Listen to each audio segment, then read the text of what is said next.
ஒரு cult following ஒருத்தருக்கு கிடைக்கணும்னா it's not a joke, a lot of intelligence. அந்த மாதிரி பார்க்கும்போது Sai Abhyankar changes happen, people are looking for change. இப்போ வந்து சேஞ்ச் ரொம்ப ஃபாஸ்டா ஆயிடுது. முன்னாடி ரொம்ப நாளைக்கு ஒரு குறிப்பிட்ட குரூப் ஆஃப் ஒரு மியூசிக் டைரக்டர்ஸ் 4-5 பேர் இருந்தாங்க, சிங்கர்ஸ் ஒரு 4 பேர் 4-5 பேர் இருந்தாங்க. இப்போ அப்படி இல்லை, அப்படியே ரஹ்மான் சார் அந்த அந்த ஒரு வேவ் வந்தப்புறம் அவர் நிறைய சிங்கர்ஸ் யூஸ் பண்ண ஆரம்பிச்சிட்டாரு. அதுக்கப்புறம் people are looking for lot of variety, changes, they want new voices, new sounding. Rahman sir நிறைய பண்ணாரு. Anirudh, he came with different sounding, வேற ஒரு completely different colour. So that is, அது வந்து it's not easy to break something.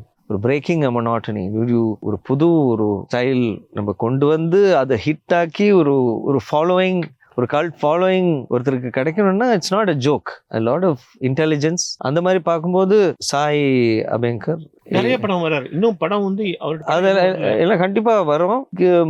Tip is a very, Tippu 2 பேரும் Harini and Tippu very good musicians.